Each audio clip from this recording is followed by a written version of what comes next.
Thank you, Francesco. Yeah, so my name is Bettina Beverungen. I'm currently a PhD student at the Humboldt University Berlin, and I'm going to talk about the numerical evaluation of the Casimir-Polder interaction at finite temperature. And since we've just had such a nice introduction about the Casimir-Polder interaction in general, I will focus on the numerical evaluation part. Before I do that, I want to take this opportunity to thank the organizers for putting together this very nice workshop. And of course, I also want to thank my collaborators. You might not be able to identify them from the picture, but for example, Francesco is sitting right here. So Philip, Kurt, and Francesco, with whom it has been a pleasure to work on this project. So I want to start by giving a short motivation on the kind of problem that we're interested in. And as we've just learned, it all starts with an atom in front of a surface. Now, very naively, one might think, okay, the atom is neutral, the surface is neutral, so is there even anything interesting happening at all? But of course, as we know, there are fluctuations everywhere in the dipole moment of the atom, in the electromagnetic field itself. And we can usually distinguish, or it is commonly distinguished between two types of fluctuations. There are the quantum fluctuations, which are essentially a consequence of Heisenberg's uncertainty principle, and they will remain there even at zero temperature. But we also have thermal fluctuations, which are connected to the Blackbody radiation spectrum. And together, both of these types of fluctuations will lead, as we have just learned, to the appearance of a force between the atom. Oh, I can wait. For some reason, my pointer doesn't work. Okay. But never mind. So we will have a force between the atom and the surface, and this is known as the Casimir-Polder interaction. Now is this even practically relevant? Because these forces, as we've also learned, are usually very small and they fall off rapidly with distance. And yes, it is relevant, especially whenever we are at very small distances. So I've just put together a few examples here. For example, when we have micro or nano electromechanical systems, these forces are usually undesirable because they are commonly attractive and will lead to stiction between mechanical parts. But of course, also for atom chips, these forces will become non-negligible at the distances that are usually considered there. So it is definitely desirable to put a number on these forces to be able to calculate them in some way. And of course, people have done that for a long time, starting with the paper from Casimir-Polder in 1948. But as it turns out, at least if we take an analytical or a semi-analytical approach, these types of calculations are mainly limited to a few highly symmetric geometries. So for example, planar surfaces, also spheres are possible, or cylinders, for example, and a couple more.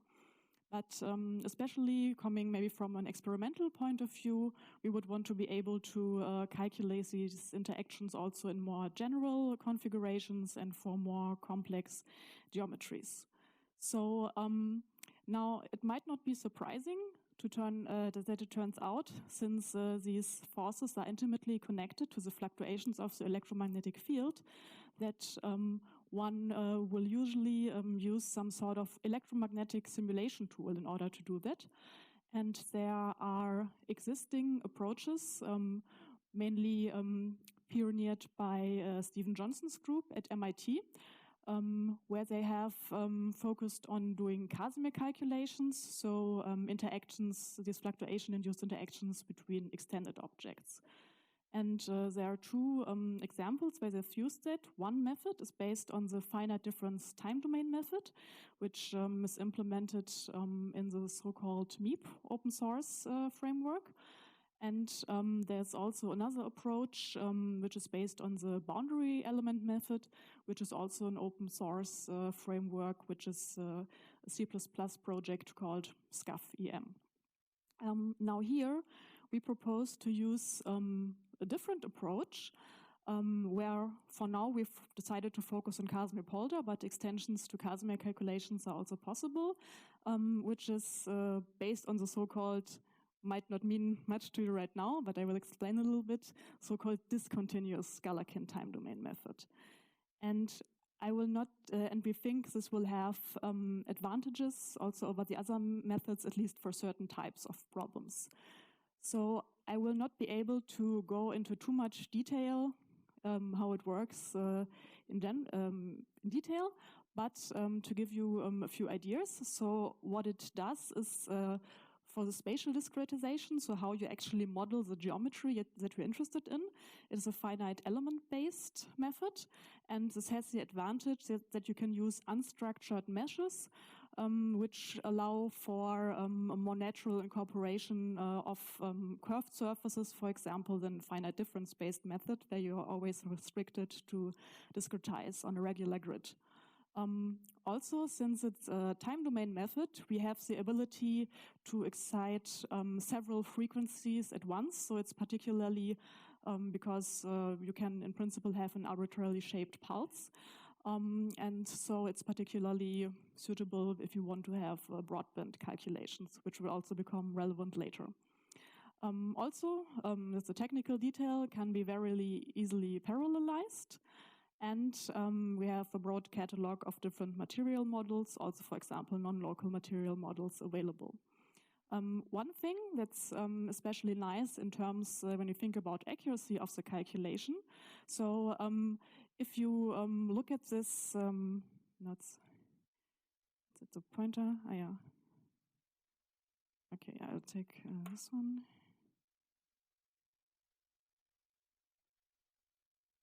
Okay. Yeah, so if you just look at this mesh, for example, which could be a geometry of interest, and so space is discretized into these tetrahedra. And of course, if you now want to increase the accuracy of your calculation, you can think, okay, I can decrease the element size. So I will mesh finer, I will make the resolution higher, and then the accuracy will get higher. And this will actually, the accuracy will then improve algebraically in the element size. But additionally, in each of these elements, your solution is expanded into a polynomial of a given order P. And it turns out that the convergence with respect to this polynomial order is actually exponential. So that's a nice feature. Okay, but moving on, how can we now actually use this method to calculate these Casimir-Polder interactions? And I want to stick with a simple example of an atom in front of a surface, which is a distance L away. And what we're interested in is, let's calculate the Casimir-Polder energy shift, which can be expressed as the expectation value of the change in energy when you introduce a small polarizable particle into an electric field. In order to be able to put a number on this calculation, so use some plots, we will consider our specific system, which includes dispersion and dissipation, and we will model the atom with the polarizability of this form, which could be a nanoparticle or a two-level atom.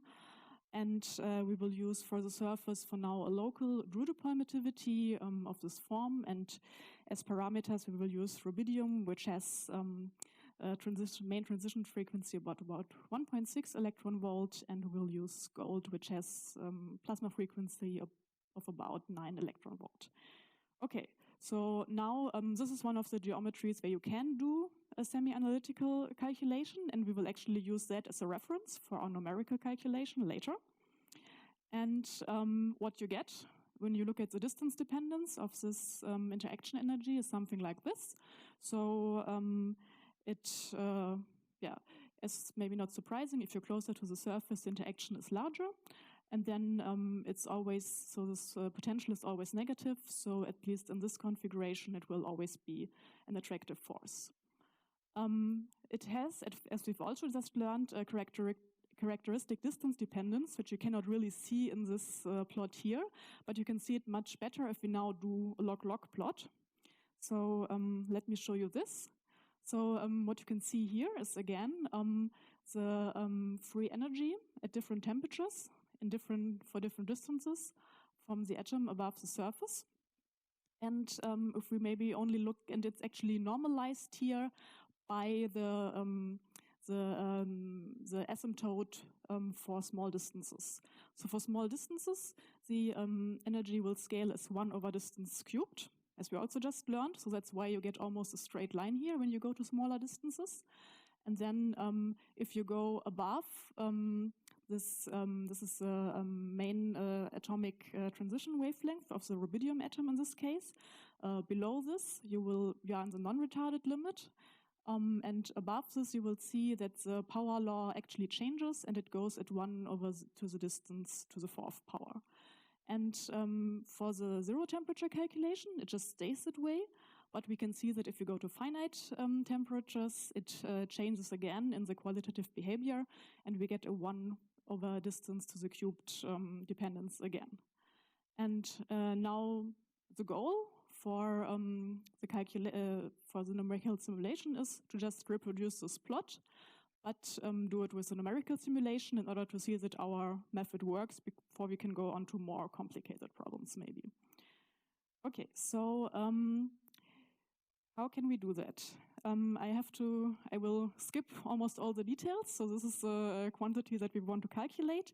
And we always consider a system in a thermal equilibrium at temperature T. And one can show that this will lead to an expression of the following form. We can identify the main features. So we actually have a broadband calculation. We have an integration over all frequencies. And there are different parts here in the formula. So the first one is this hyperbolic cotangent, which we can write in a more suggestive form. And we can actually identify, okay, so we have the first part is connected to the Bose-Einstein distribution, and it will go away at T goes to 0. And the second part will stay no matter what the temperature is. So we can identify the first part with the thermal fluctuations and the second part with the quantum fluctuations. And we have the so-called the polarizability here. This we already introduced. This describes the response of the atom to an electric field. And we have, so I haven't talked about it, but everyone else has so far. We also have the green tensor here, which actually includes not only the vacuum electromagnetic field, but includes all the properties of the macroscopic object and like the material and the geometry of the surface. So this is maybe because, I mean, for everything else, I've shown you a formula, but the green tensor is a little bit difficult to calculate, especially if you want to go to complex geometries. So how do we do that? Fortunately, there is an intuitive interpretation of what the green tensor actually represents, because you can think about it as just essentially the scattered field due to an oscillating point dipole. So you have a current density, which is connected to a point dipole. It can have, in principle, an arbitrary time dependence as well. And you can, of course, orient the dipole in 3 different spatial directions. And if you calculate the electric field, then this is directly connected to the 3 columns of the green tensor in the following way. And so this is actually the key ingredient that allows us to now calculate the green tensor and also the Casimir-Polder interaction via these standard computational electromagnetism tools like FDTD, boundary element methods, or also the DGTD method. Okay, so there's just one problem left, because the formula I just showed you was actually in frequency domain, but we have a time domain method, so we have to reformulate the problem. And we can do this in the following way. So we write the formula in terms of now the electric field, and this is what we will get from the numerical simulation. And everything else we put in this prefactor we call G. Then we do a transformation to the time domain, and this is in principle what we have to calculate. So it looks like this. And as I said, the electric field directly comes from the numerical simulation. And this G of T, well, we have to calculate that somehow and introduce it in a post-processing step, and it turns out not to be so trivial. Okay, so about the electromagnetic field simulation first. So we have a point dipole source, and in the DGTD calculation, it would look like this, where you have a mesh where you introduce the dipole somewhere here above the surface, and then you do the calculation for different orientations of the dipole, it would look like something like this. So it takes some time before it gets from the position of the dipole to the surface and back. And then you see these damped oscillations, which are actually due to the specific type of the current source that we are using. Okay, so this was it. Now about the post-processing. So we have to calculate this G. As you can imagine, in frequency space, we can just write it down. But in time domain, we have in principle to calculate a convolution. But it turns out that we can, similar to how you would semi-analytically calculate the Casimir-Polder interaction in simpler geometries, you can do a Wick rotation to the imaginary frequency axis, and at least for polarizability of this form, calculate this G of t function analytically. And it turns out even to be possible for finite temperatures. So it looks pretty inconspicuous. So it will just so this is it will actually diverge for small times, and it will enhance the signal there, but then it will significantly dampen the signal for larger times. Just to give you an idea of what this would look like. So this is actually the result. So there are a few, so this is like the large phi transcendent special function in here, but we can write it down in a closed form and also numerically evaluate it. Okay, so now putting it all together, we have the field from the numerical simulation. We have this G of t function. We just multiply them, and you can already see for larger times, the signal will be significantly dampened. And then we can do a numerical integration starting at some later time period here. And if we do that, can we now reproduce actually the semi-analytical reference solution? And just a short reminder, this is a model system that we are considering, a rubidium atom over gold. And this is a curve we were hoping to reproduce. And this is a result for several points. So these points are now from the DGTD simulation. And as you can see, it works pretty well, so to speak. And also what's maybe nice to point out here, that all at the same distance, this is all the same numerical simulations. So you can sort of reuse the same distance for different polarizabilities in principle and also different temperatures. So I have to move a little bit more quickly now. So I told you about the nice convergence properties before, so we can also look at that for a particular distance. So here we see the relative error of this Casimir-Polder interaction with respect to the reference calculation for different radii of the computational domain, because of course, if you make this too small, you get reflections from the boundary. But if we make this radius large enough, you can see, this is again a logarithmic scale, we actually get almost a straight line, so a nice exponential convergence with respect to the polynomial order, as we would have expected from theory. So maybe very briefly, I won't have too much time.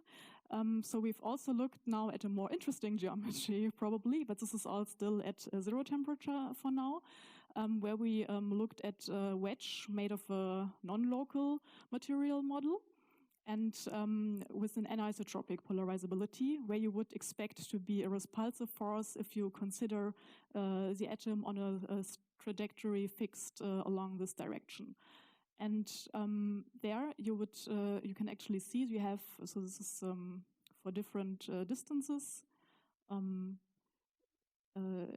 but the trajectory is always from here to here in the z direction. In the interaction potential, you have a minimum, and so you have some region close to the surface where you actually now have a repulsive force, at least if you restrict the movement of the atom to this direction. And we see that if we use a non-local model versus a local model, this effect is actually reduced. And we can attribute that to, because in a non-local model, we also allow for a variation of the electron density, which gets where the gradient gets steeper towards the surface, and we actually have an